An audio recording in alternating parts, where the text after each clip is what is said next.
Have you ever just had a gut feeling about something? A premonition about something that might happen? Something inside you guiding you about what to do or what not to do? And how often have you ignored that voice in the back of your head and said those fateful words, "God damn it, I wish I would have followed my instincts on that one." But then on the flip side, how often have you said, "Boy, I'm really glad I forced myself to do that"? In the next 5 minutes, we're going to discuss some ideas on learning when to trust your intuition.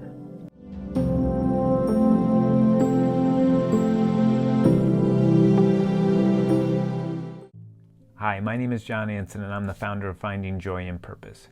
Ever since I was young, I've always had premonitions, and for a long time, I never trusted them. I always attributed them to anxiety, worry, and simply kind of bought into society's perception of it being hocus pocus. Throughout my professional career, I've always had different jobs in sales, and I've always been pretty successful in those careers, and I attributed the reason for that to my ability to build rapport with people quickly. I was always able to find a common ground and a connection with people, and I attributed my sales to the fact that people simply liked me.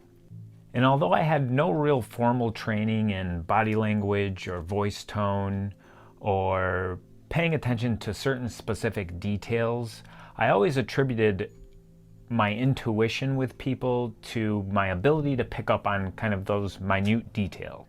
As I became more conscious of my abilities, I realized that there's a distinct difference between a learned skill set that you develop over time and a person's natural intuition.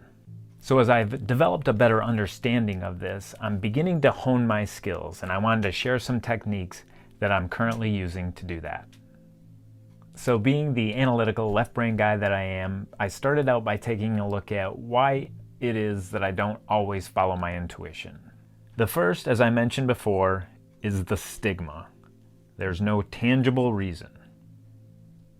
I can't put my finger on it exactly, and we're going to talk about it in a couple of minutes, but I just simply allowed myself to buy into society's acceptance of the perception that intuition, premonitions are mumbo jumbo.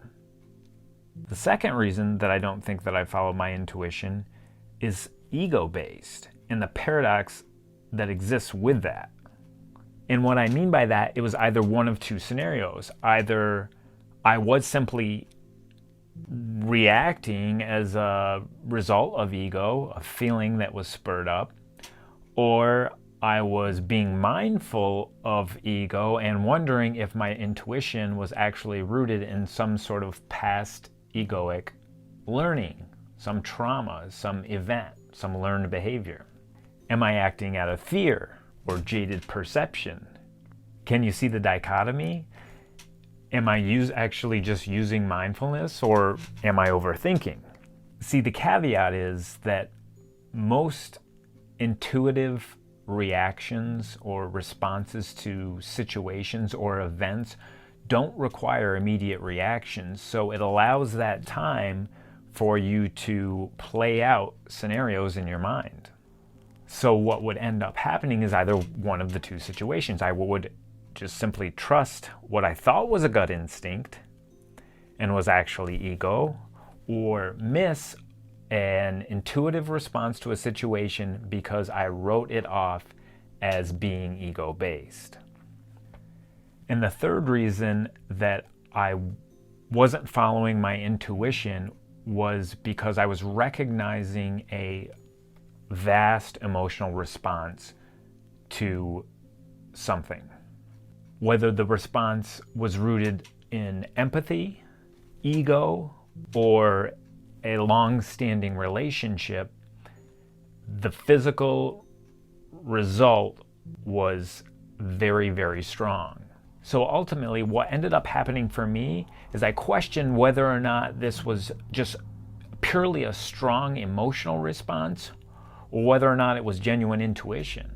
So here are some of the solutions based on these questions of why wasn't I following my intuition that I began to formulate. First, if I have a quick, sudden, intuitive feeling, don't overthink it. which led me to the next step.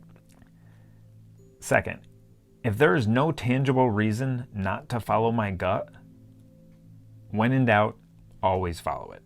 Seek simple, truthful answers. Don't use too much logic. And the third, if I'm too emotionally invested and the physical symptoms are quite apparent, I should probably wait until I'm in a peaceful state of being to allow the answer to present itself to me. And lastly, the universe will give you signs. Don't look for them, just notice them. It actually occurred 3 times in reference to me making this particular video. And I believe that it was my intuition that allowed me to recognize the signs leading to my spiritual awakening. So when in doubt, always go with your gut. And as you begin to do this and recognize those outside influences that were deterring you from doing it in the past, the universe will begin to present more and more signs that you're following the right path. And everything in your life will fall into greater alignment. I hope that this helps you as much as it has helped me in beginning to trust these amazing powers that each of us has within us. If you'd be so kind to share, please drop a comment in the section below on some different ways that you've used to hone your intuitive abilities. And if you've enjoyed this video, please subscribe for videos on similar topics every Friday. Thanks so much, and may peace be with you.